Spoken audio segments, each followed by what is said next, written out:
রেশনে এই মুহূর্তের সবথেকে বড় খবর, পুজোর আগে রেশন তোলার নিয়মে বিরাট পরিবর্তন আনা হলো রাজ্য সরকারের তরফ থেকে। এতদিন আপনারা যে সিস্টেমে অর্থাৎ যে পদ্ধতিতে রেশন তুলেছেন, রেশন দোকান থেকে চাল, গম, আটা বিনামূল্যে, আগামী দিনে আপনারা পুজোর আগে যে রেশনটা দেওয়া হবে আপনাদেরকে, অর্থাৎ আগামী সেপ্টেম্বর মাসে আপনারা কিভাবে এই রেশন পাবেন সেটা কিন্তু রাজ্য সরকারের তরফ থেকে জানিয়ে দেওয়া হয়েছে। অর্থাৎ আগামী দিনে আপনাদেরকে রেশন তুলতে হবে ডিজিটাল পদ্ধতিতে সম্পূর্ণ। রাজ্য সরকারের তরফ থেকে এমনই একটি বিজ্ঞপ্তি জারি করে জানিয়ে দেওয়া হয়েছে রাজ্যের উপভোক্তাদেরকে। সাধারণ মানুষের কথা মাথায় রেখেই এমন সিদ্ধান্ত। এবং আগামী দিনে আপনারা কোন পদ্ধতিতে রেশন নিতে পারবেন, এর জন্য আপনাদেরকে কি করতে হবে এবং কোন সিস্টেমে আপনাদেরকে রেশন দেওয়া হবে, আপনাদের রেশনের পরিমাণ কত থাকছে, কোন কার্ডে কত কেজি করে বিনামূল্যে রেশন পাচ্ছেন, পুজোর উৎসবে মরশুমে আপনাদেরকে কত কেজি করে ফ্রি রেশন দেওয়া হবে, সমস্ত কিছু জানাবো আজকের এই ভিডিওতে। ভিডিওটি যদি ভালো লেগে থাকে তো অবশ্যই একটি লাইক করবেন, বন্ধুদের সঙ্গে শেয়ার করবেন।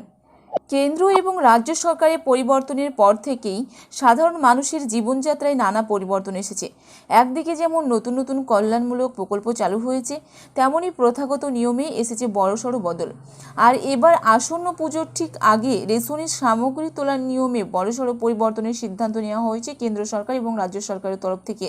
যারা রেশন কার্ড রয়েছে তাদের জন্য এই আপডেটটি অত্যন্ত গুরুত্বপূর্ণ হতে চলেছে।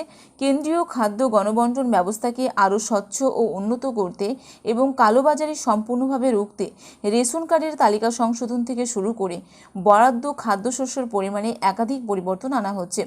কেন্দ্রীয় খাদ্য দপ্তরের মুখ্য সচিব সম্প্রতি কলকাতায় এসে ডিজিটাল রেশন কার্ড ও আধুনিক ব্যবস্থা চালুর বিষয়ে বিশেষ ইঙ্গিত দিয়েছেন।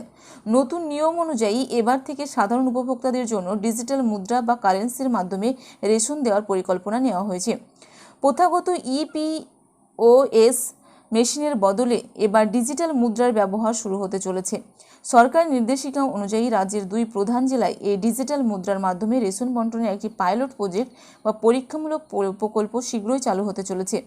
কিভাবে মিলবে নতুন রেশন নিয়ম তোলার পদ্ধতিতে, কিভাবে আপনারা এই নতুন নিয়মে রেশন তুলতে পারবেন, এই ব্যবস্থার অধীনে প্রধানমন্ত্রী গরিব কল্যাণ এবং অন্ন যোজনার আওতাভুক্ত গ্রাহকদের মোবাইলে একটি বিশেষ টোকন বা কোড পাঠানো হবে। রেশন দোকানে গিয়ে ওই টোকন বা কোড দেখালেই তবেই আপনারা চাল গম ফ্রিতে বা বিনামূল্যে পেয়ে যাবেন। অর্থাৎ কাগজের জামানা পেরিয়ে সম্পূর্ণ ডিজিটাল পদ্ধতিতে কোড দেখিয়ে রেশন তোলার এই নতুন নিয়ম চালু হতে চলেছে পুজো ও উৎসবের মরশুমের আগে। রেশনের কালোবাজারি রুখতেই এই কড়া পদক্ষেপ বলে মনে করা হচ্ছে। অর্থাৎ আগামী পুজোর আগেই কিন্তু যে রেশন দেয়া হবে উপভোক্তাদেরকে, সেই রেশন তোলার নিয়মের ক্ষেত্রে বড়সড় পরিবর্তন এনেছে কেন্দ্র এবং রাজ্য সরকার। আপনারা এতদিন যেভাবে রেশন নিয়েছেন রেশন দোকান থেকে বিনামূল্যে, সেইখানে যে সিস্টেম ছিল সেই সিস্টেম পরিবর্তন করে আগামী দিনে যে আপনার রেশনটি পাবেন সেপ্টেম্বর মাসে, সেই রেশন তোলার নিয়মে কিন্তু অনেকটাই পরিবর্তন দেখা গেছে। আপনারা যদি আগামী দিনে রেশন তুলতে চান বা প্রধানমন্ত্রী গরিব কল্যাণ অন্তোদয় অন্ন যোজনার আওতাভুক্ত গ্রাহকদের এবার মোবাইলে একটি করে বিশেষ টোকন বা কোড পাঠানো হবে।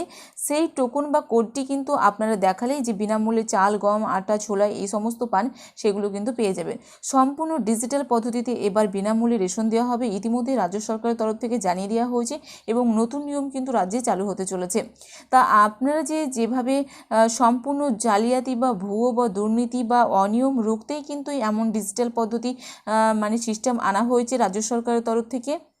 এবার থেকে সাধারণ উপভোক্তাদের জন্য যে ডিজিটাল মুদ্রা বা কারেন্সির মাধ্যমে রেশন দেওয়ার পরিকল্পনা নেওয়া হয়েছিল, যেখানে আপনারা ইপিওএস মেশিনের বদলে এবার ডিজিটাল মুদ্রার ব্যবহার কিন্তু শুরু হতে চলেছে, যার জন্য কেউ ভুয়ো বা অনিয়মভাবে এই রেশন নিতে যাতে না পারে, কোনো ডুপ্লিকেটই যাতে না করতে পারে এই রেশনে, সেই অনিয়ম রুখতে বা স্বচ্ছ বদ্ধপরিকর হতে এবার রেশন কার্ডের তালিকা সংশোধন থেকে শুরু করে বরাদ্দ খাদ্যশস্যের পরিমাণে একাধিক পরিবর্তন এসেছে।